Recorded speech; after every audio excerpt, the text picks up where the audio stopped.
नमस्कार, जय हिंद, जय श्री राम दोस्तों। शिवम चौधरी ऑफिशियल में आप सबका स्वागत है। आगे बढ़ने से पहले आप सबसे रिक्वेस्ट है, वीडियो को लाइक कीजिए, चैनल को सब्सक्राइब कीजिए और शेयर करना मत भूलिएगा। आप सभी को श्री कृष्ण जन्माष्टमी की हार्दिक शुभकामनाएं। आज उनका जन्मदिन है जो पूरी दुनिया पर नजर बनाए रखते हैं, लेकिन कल कुछ ऐसी घटना घटित हुई जिसके ऊपर पूरी दुनिया ने नजर बनाए रखी हुई थी। जी हाँ, हम बात करेंगे पुतिन और ट्रंप के बीच हुई उस समिट की जिसके ऊपर पूरी दुनिया की नजर बनी हुई थी। बात करेंगे कि क्या हुआ उस समिट के अंदर और क्या आउटकम निकला और भविष्य में उसका क्या फर्क पड़ेगा और भारत पे उसका क्या फर्क पड़ेगा, उन सभी चीजों के ऊपर बात होगी। 2022 में एक युद्ध शुरू होता है यूक्रेन और रशिया के बीच में। कहा तो यही जाता है, लेकिन जो युद्ध था वो असल में अमेरिका और नाटो सहयोगियों का रशिया के साथ था। एक इनडायरेक्ट वॉर थी। यूक्रेन का कुछ अपना अस्तित्व नहीं है, जो सारा सपोर्ट था वो इन्हीं की तरफ से मिल रहा था। और पूरा का पूरा जो ट्रंप का कैंपेन था वो ये था कि अगर मैं होता तो ये युद्ध होता ही ना। मैं आऊंगा तो 24 घंटे में, 48 घंटे में, हफ्ते भर में ये युद्ध खत्म कर दूंगा। अब महीनों महीनों हो गए हैं। अब जो ट्रंप के सपोर्टर है, जो मागा सपोर्टर्स हैं और एक आम अमेरिकी भी है, वो सवाल पूछ रहा है कि साहब इस युद्ध से हमें मिला क्या? और इस युद्ध को तो आप आते ही हफ्ते में रुकवाने वाले थे, महीनों महीनों हो गए हैं, ये युद्ध क्यों नहीं रुक रहा है? तो उसी डेस्परेशन में या कहें उसी जल्दबाजी में ट्रंप चाहते हैं कि किसी भी तरीके से ये युद्ध समाप्ति की ओर हो, और वही प्रयास किए जा रहे हैं। तो उन्होंने अपना एक प्रतिनिधि स्टीव विटकॉफ को भेजा रशिया। वहां पे बातचीत होती है तो एक म्यूचुअल ग्राउंड तैयार होता है कि हाँ ठीक है, एक बैठक कर लेते हैं, एक ट्रस्ट बिल्डिंग के लिए, आइस ब्रेकर के लिए ये चीजें हो जाती। अब ये मीटिंग हो कहां, क्योंकि कोई एक थर्ड वेन्यू पहले कहा जा रहा था यूएई हो सकता है, लेकिन फिर ये तय किया गया जो अमेरिका का अलास्का है उसे तय किया गया कि वहां पर वो मीटिंग की जाएगी, क्योंकि अलास्का पहले रशिया का हिस्सा था। 1867 के आसपास जाकर रशिया ने लगभग $72 लाख में पूरा का पूरा एरिया अमेरिका को बेच दिया था। 50 सेंट पर एकड़ कुछ ऐसा रेट था उस हिसाब से। तो उन्हें लगा कि हाँ ठीक है, हमारी एक पुरानी भूमि है, और वहां से जो रशिया की दूरी है अलास्का से मात्र 88 किलोमीटर। तो ठीक है, वो एक ग्राउंड तैयार किया गया और अलास्का के एक शहर के अंदर ये मीटिंग रखी गई। अब देखिए वहां थिएट्रिक्स किस तरीके से हो रहे थे। हर कोई कंट्री अपनी पावर प्रोजेक्शन किस तरीके से कर रहा था। कोई किसी से पीछे नहीं हटने देना चाह रहा था। मीटिंग तो जब होगी, शुरू होगी, उसमें से क्या आउटकम निकलेगा, क्या बातचीत होगी, वो तो तब होगा, लेकिन पहले से अपना शक्ति प्रदर्शन कैसे किया जाए वो दिखाना शुरू हो जाता है। जब वहां पर दोनों प्लेन लैंड होने होते हैं तो यह तय होता है कि भैया दोनों जो राष्ट्राध्यक्ष है वो एक साथ उतरेंगे, क्योंकि भाई कोई पहले उतरेगा, होना तो ये चाहिए मेजबान को पहले उतरना चाहिए। मेजबान पहले वहां खड़ा रहे, भाई ट्रंप मेजबान है तो उन्हें वहां पहुंचना चाहिए था, पुतिन को रिसीव करना चाहिए था। लेकिन उन्हें ये डर था कि भैया रशिया हमारा क्योंकि इस तरीके से एडवर्सरी है, और प्रोजेक्शन ये हो जाएगा कि देखो ट्रंप एक तरीके से घुटने टेक दिए, या एक तरीके से ट्रंप थोड़ा सा कमतर रह गया पुतिन के, तो वो नहीं दिखाना था। तो ये तय होता है कि जब दोनों प्लेन लैंड होंगे दोनों राष्ट्राध्यक्ष एक साथ उतरेंगे। अब क्योंकि पुतिन जो एक तरीके से कह सकते हैं डिसेप्शन की कला में माहिर है, पहले एक प्लेन उतरता है तो लोग कहते हैं अरे अरे पुतिन का प्लेन आ गया। 4 लाख अमेरिकी, मात्र अमेरिका में 4 लाख लोग पुतिन के प्लेन को ट्रैक कर रहे थे। अच्छा यहां पहुंचा, यहां पहुंचा, यहां पहुंचा। प्लेन उतरता है, उसमें से पुतिन नहीं निकलते। दूसरा उतरता है, तीसरा उतरता है, लगभग 6 प्लेन उतरते हैं। भाई किसी में पुतिन के जो मिनिस्टर हैं वो उतर रहे हैं, किसी में उनके फॉरेन मिनिस्टर हैं, किसी में उनका सामान है। इस तरीके से धीरे धीरे वहां पे लैंडिंग होती जाती है, और अमेरिका का जो पूरा दल था वो इंतजार में है कि पुतिन कब आएगा। फिर पुतिन का प्लेन लैंड होता है और पुतिन आते हैं, दोनों प्लेन के गेट खुलते हैं और ट्रंप पहले निकल जाते हैं और पुतिन 10 से 15 सेकंड का गैप लेते हैं जानबूझकर, और पुतिन उसके बाद आते हैं और फिर दोनों रेड कारपेट पे मिलते हैं, एक दूसरे से हैंडशेक करते हैं और आगे बढ़ते हैं। वहां पर भी अमेरिका ने अपना पावर प्रोजेक्शन दिखाना शुरू किया। जब ये दोनों आगे जा रहे हैं तो अमेरिका ऊपर से अपने F-22 रैप्टर्स और B-2 बॉम्बर्स को ऊपर से लेके जाता है, ये दिखाने के लिए कि देखिए हमारे पास कैसे हथियार हैं, हम कितने एक तरीके से कह सकते हैं कितने सोफिस्टिकेटेड हैं। पावर प्रोजेक्शन है, पुतिन को ये दिखाया जा रहा था। लेकिन पुतिन की जो हाव भाव थे, जो बॉडी लैंग्वेज थी, वो दिखा रहा था। वो कहता ठीक है, ये तुम दिखा रहे हो, जब समिट की मीटिंग आएगी ना वहां पे मैं दिखाऊंगा कि मेरे हाथ में बाजी क्या है। और फिर जब समिट शुरू होती है वो वहां पहुंचते हैं। उससे पहले रशिया ने भी एक और काम किया। जो रशिया के जो फॉरेन मिनिस्टर थे सर्गेई लावरोव, जब वो पहुंचते हैं तो वो एक टी शर्ट पहन के निकलते हैं, और टी शर्ट के ऊपर लिखा होता है CCCP, CCCP, जिसका अगर रशियन ट्रांसलेशन हो तो USSR बनता है। यानी वो ये कह रहे हैं कि जो लॉस्ट ग्लोरी है रशिया की, हम उसे रिगेन करके रहेंगे। तो दोनों तरफ से, कोई मीडिया के माध्यम से, कोई B2 बम्बर, F-22 रैप्टर के माध्यम से, कोई टी शर्ट के माध्यम से, वो मैसेजिंग दी जा रही थी कि हमारे मन में क्या है और हम कहीं आपसे पीछे नहीं। उसके बाद वो मीटिंग शुरू होती है, लगभग 2 घंटा 45 मिनट या लगभग 3 घंटे के आसपास वो मीटिंग चलती है 3 on 3। पहले ये बात थी कि 1 on 1 होनी है, लेकिन उसे 3 on 3 किया गया कि 3 सदस्य रशिया की टीम की तरफ से रहेंगे और 3 सदस्य अमेरिका की तरफ से रहेंगे। मार्को रूबियो थे, स्टीव विटकॉफ थे, एक और थे, और इस तरीके से, और इधर से भी सरगेई लावरोव और 2-3 लोग और थे। उस 3 on 3 करके एक मीटिंग होती है। बहुत उम्मीद थी दुनिया को, और सबसे ज्यादा नजर कोई अगर उसके ऊपर बनाए रखा हुआ था तो वो था European union, NATO, Zelensky, Bharat, China, America, Russia के अलावा ये वो लोग थे जो सबसे ज्यादा कह सकते हैं कि एंटिसिपेशन के साथ इस मीटिंग को देख रहे थे। और मीटिंग में से क्या निकला? कुछ भी नहीं, जीरो। मात्र एक आइस ब्रेकर जैसा रहा, उसके अलावा इस मीटिंग से कुछ भी नहीं निकला।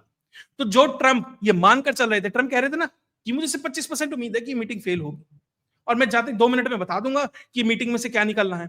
3 घंटे मीटिंग करके निकले, तब भी एक तरीके से ब्लैंक थे ट्रंप। उन्हें समझ नहीं आया कि मेरे साथ अंदर हुआ क्या। और वो उसी तरीके से जो पुतिन है उनके लेट ट्रैप में फंस गए।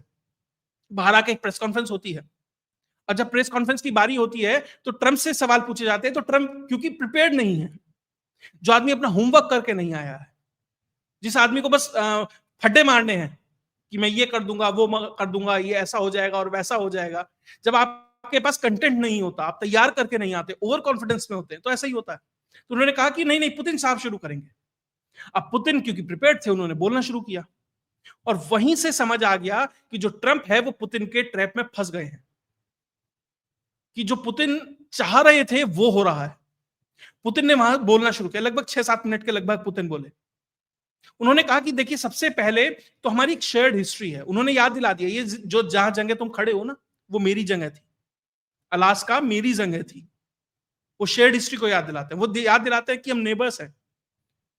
2 आइलैंड ऐसे हैं रशिया और अमेरिका के, वो शायद 3-4 किलोमीटर की दूरी ही है, और जहां ये लोग खड़े थे वहां से मेनलैंड भी 88-88 किलोमीटर का दूरी है दोनों की।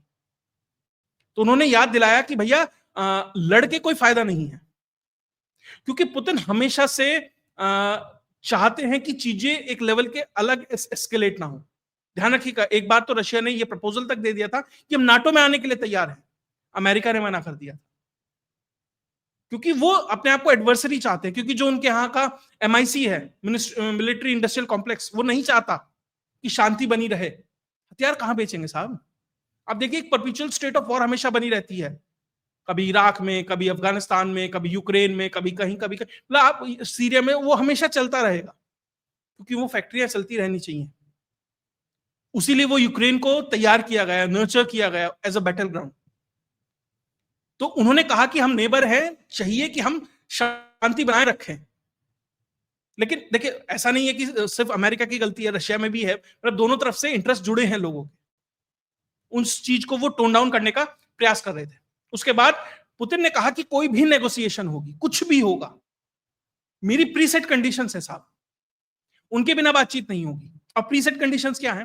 प्रीसेट कंडीशन ये है कि जो जमीन हमने ले ली है, क्राइमिया है, डोनेस्क है, लुहांस है, वो हमारा रहेगा, उसे हम नहीं छोड़ने वाले। उसके अलावा जो नाटो है वो यूक्रेन में कहीं आकर या यूक्रेन को, नाटो को ज्वाइन नहीं करेगा, नाटो का एक्सपेंशन नहीं होगा, यहां तक कि जो यूक्रेन है वो यू का मेंबर भी नहीं बनेगा। और जेलेंस्की हमें बर्दाश्त नहीं है, ये उन्होंने बोला नहीं, लेकिन ये प्रीसेट कंडीशन पहले ही रशिया की तरफ से ही तैयार है कि भैया ये चीज के बिना आगे नहीं बढ़ेंगे। तो उन्होंने कहा जो प्रीसेट कंडीशन है वो आपको माननी पड़ेगी। अमेरिका वो मानेगा नहीं। तो इस समिट का फायदा क्या रहा? कुछ भी नहीं, जीरो। पुतिन ने आकर सेट कर दिया कि भैया ये मेरा एजेंडा है। अब पुतिन का अपर हैंड क्यों रहा? क्योंकि पूरा नेटो, पूरा अमेरिका, यूक्रेन, यू, हर कोई लगा हुआ है रशिया के अगेंस्ट, और रशिया अकेला खड़ा है।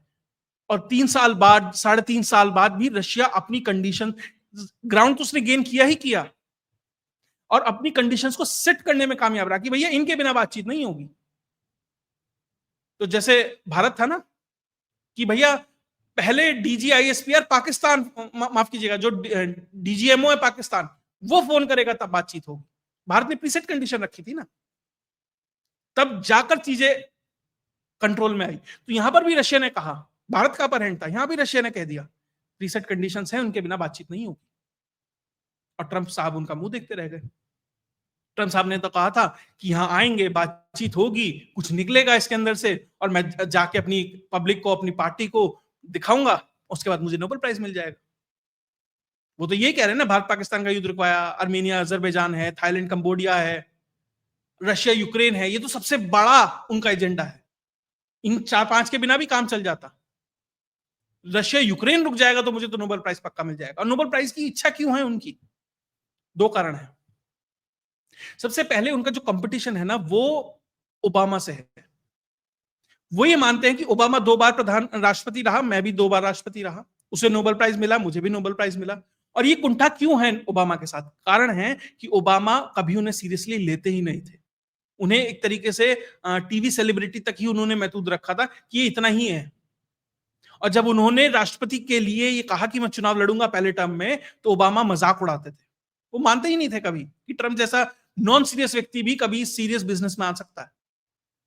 तो ट्रंप का वो कंपटीशन है, एक तरीके से वो चाहे कि मैं ओबामा को सक्सीड, मतलब उससे ज्यादा तो नहीं, कम से कम उसके बराबर तो जाके खड़ा हो सकूं।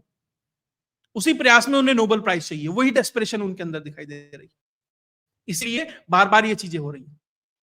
उसके बाद क्या कहा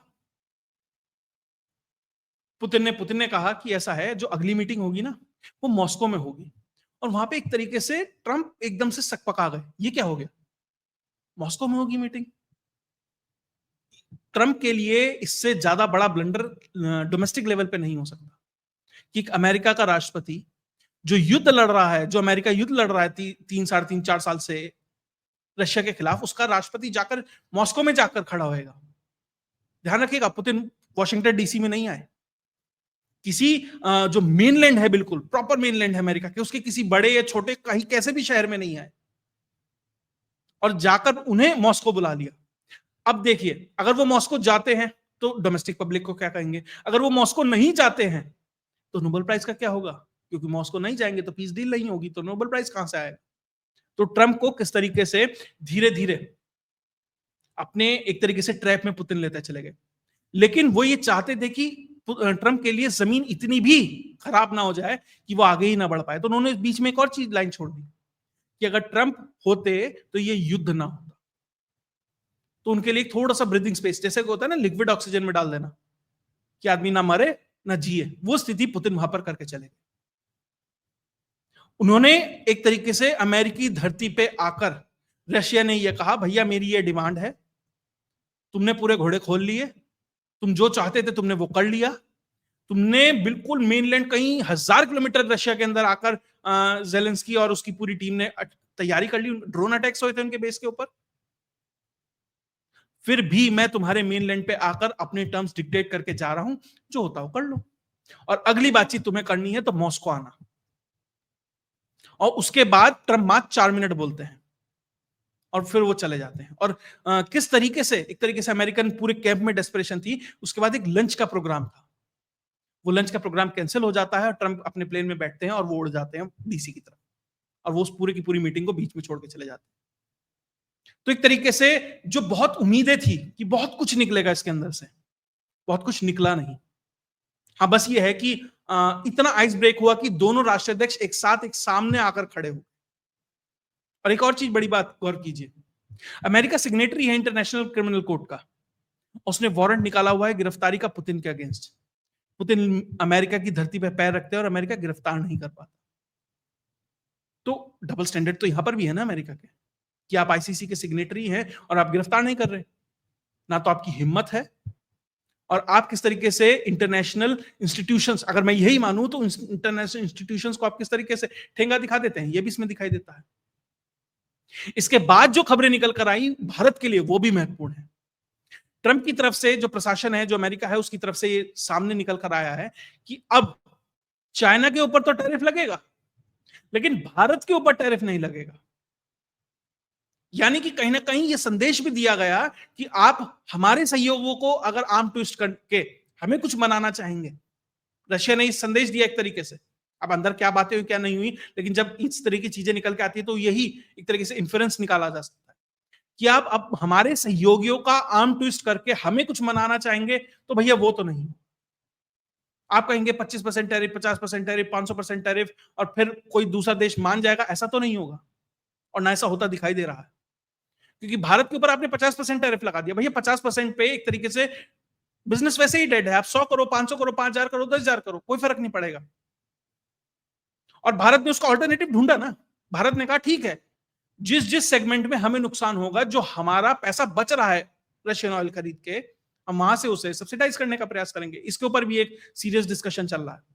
और इसके अलावा भारत जो अमेरिका को एक्सपोर्ट करता है, जिस चीज में ज्यादा नुकसान है, पूरे ट्रेड पे 50% टैरिफ नहीं है, उसके एक सेगमेंट पे है, तो भैया उसको जो पूरा कैलकुलेशन किया गया वो ये किया गया कि अगर 1-1% भी बाकी देशों में हम अपना ट्रेड बढ़ा लेते हैं, मान लीजिए हम एक कपड़ा है वो अमेरिका भेज रहे हैं, वही कपड़ा मान लो हम 10-15 देशों को और बेच रहे हैं, तो उनमें अगर हम 1-1% का ट्रेड बढ़ा देते हैं, मात्र 1-1%, तो हम अमेरिका को ऑफसेट कर सकते हैं। जेम्स एंड ज्वेलरी है, बहुत सारे हैं। तो अगर हम अपने बाकी सहयोगियों में अपने ट्रेड को मात्र 1% बढ़ा दें, तो हमें अमेरिका के इस टैरिफ से फर्क नहीं पड़ेगा, फिर वो टैरिफ को कहीं भी लेके चला जाए। और अमेरिका भी नहीं चाहता कि एक लेवल के बाद इसे एस्केलेट किया जाए, क्योंकि 25 तारीख को उनका भी एडमिनिस्ट्रेशन का हिस्सा है, जो मतलब पूरा का पूरा दल है वो भारत आ रहा है इस ट्रेड डील के ऊपर बात करने के लिए। अमेरिका की बहुत जरूरत है भारत, मतलब अमेरिका चाहता है भारत के साथ ये ट्रेड डील करना, क्योंकि उनकी कंपनीज को मार्केट चाहिए जहां पर वो आके अपना सामान बेचें। अब भारत सबसे बड़ा मार्केट है, पाकिस्तान में कितना बेच लेगा? पाकिस्तान खुद उससे उधार मांगेगा अपना सामान, अपना मार्केट तैयार करने के लिए। बांग्लादेश है, पाकिस्तान है, कहां कहां क्या क्या कर लेगा। तो भारत की बहुत जरूरत है। अब आपको एक एस्केलेटरी लेटर अब उतनी तेजी से बढ़ते हुए शायद नहीं दिखाई देंगे, हो सकता है हो कुछ टेम्परेरी हो, लेकिन इतना लेवल नहीं। और रशिया ने वो कम्युनिकेट किया। लेकिन चाइना, चाइना के ऊपर अमेरिका अब हैवी हैंड डाल सकता है। जो सवाल बार बार पूछा जा रहा था, तेल तो चाइना भी खरीदता है, आप उस पर क्यों नहीं लगाते?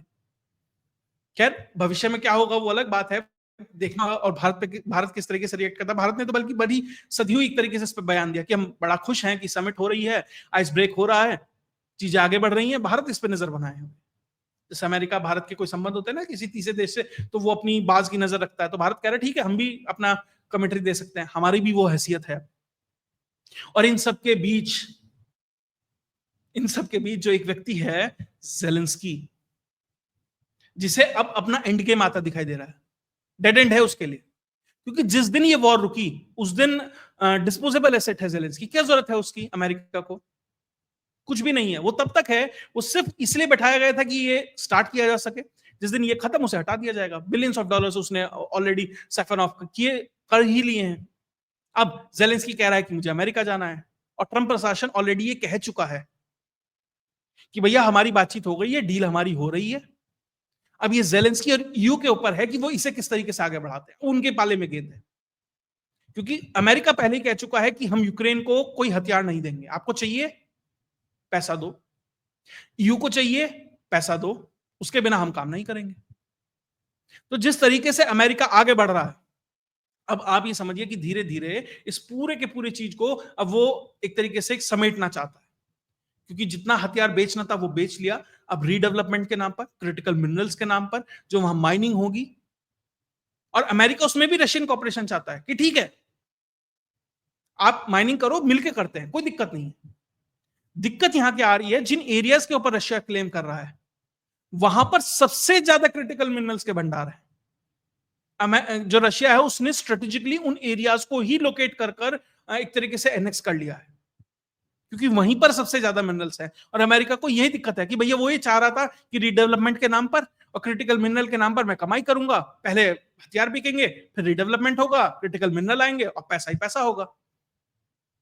पहले वाला हिस्सा तो पूरा हो गया। अब जो रीडेवलपमेंट है वो बिना क्रिटिकल मिनरल को बेचे हुए जो उससे पैसा आएगा उसके बिना वो हो नहीं सकता। और जो वो क्रिटिकल मिनरल है वो जिस एरिया में है वो रशिया ने कब्जा कर लिया है। पूरा का पूरा जो फड्डा है, जो पूरा का पूरा मैटर है, वो यहां जाकर अटक रहा है, और रशिया उसे छोड़ने के लिए तैयार नहीं है। इसलिए ये चीजें बढ़ेंगी निश्चित तौर पर आगे, लेकिन बहुत धीरे धीरे, पेस धीरे धीरे होगा। अब गेंद अमेरिका के पाले में है कि वो मॉस्को जाता है कि नहीं जाता है। अब गेंद यू के पाले में है कि वो इस चीज को किस तरीके से लेके आगे बढ़ता है, क्योंकि जो जर्मनी है जो फ्रांस है, जो इंग्लैंड है, वो तो एक तरीके से विरोध में है ना कि पुतिन को वो इंटरनेशनल रिकॉग्निशन क्यों दिया जा रहा है, वो स्पेस क्यों दिया जा रहा है। अब पुतिन को तो एक तरीके से इंटरनेशनल रिकॉग्निशन अमेरिका ने दे दिया, अब तक तो अनटचेबल थे, अब तो उससे हाथ ही अमेरिका का अगर राष्ट्रपति मिला रहा है तो आप उसे अनटचेबल नहीं कह सकते। अब पुतिन अपनी कंडीशंस रखेगा, भैया जो मेरे पे सैंक्शंस लगाए हैं वो हटाओ, जमीन मेरी रहेगी, नाटो ईयू नहीं आएगा, जेलेंस्की जाएगा, मेरे जितने फंड्स आपने सीज किए हैं वो मुझे दीजिए, तब जाकर आगे कहीं बात होगी। बस इतनी सी बात है। अब देखते हैं इसमें से चीजें आगे क्या निकलती हैं और भारत किस तरीके से अपना रोल निभाता है, चाइना क्या रिस्पॉन्स देता है। जो भी डेवलपमेंट आएंगी वो सब आपके सामने निश्चित तौर पर लाकर रखूंगा। अब नजर यह है कि जेलेंस्की बाबू जाते हैं तो क्या करते हैं। और एक और चीज ध्यान रखिएगा, पुतिन पहुंचते हैं और ये अमेरिकन मीडिया कह रही है कि पुतिन का जो कैरेक्टर है या पुतिन की जो पर्सनैलिटी है उसका ग्रेविटास इस चीज से समझिए कि वो व्यक्ति जाता है, समिट हो जाती है, अमेरिका का राष्ट्रपति प्लेन में बैठता है और पहुंच जाता है डीसी। पुतिन नहीं जाता, पुतिन वहीं रुकता है। वर्ल्ड वॉर 2 के जो शहीद हैं रशिया के, जिनकी कब्र है अलास्का में, वहां जाता है, फूल चढ़ाता है, घुटने टेकता है, वो सम्मान देता है अपने फॉलन सोल्जर्स के लिए। और वो ये कह रहे हैं कि जेलेंस्की है, हर छठे महीने आके यहाँ भीख मांगने लगता है, कटोरा लेके आ जाता है। तो वो कंपेयर कर रहे हैं अब इन दो लोगों को। तो बहुत कुछ हो रहा है, बहुत चर्निंग चल रही है इंटरनेशनल लेवल पे, डिप्लोमेसी में भारत भी उसका एक हिस्सा है। तो आगे जो जो भी डेवलपमेंट होगी, जो इससे निकल आएगा, वो विश्लेषण आपके सामने लाके रखता रहूंगा। अगर आपको विश्लेषण अच्छा लगा तो वीडियो को लाइक कीजिए, चैनल को सब्सक्राइब कीजिए, शेयर करना मत भूलिएगा। जय हिंद, जय भारत।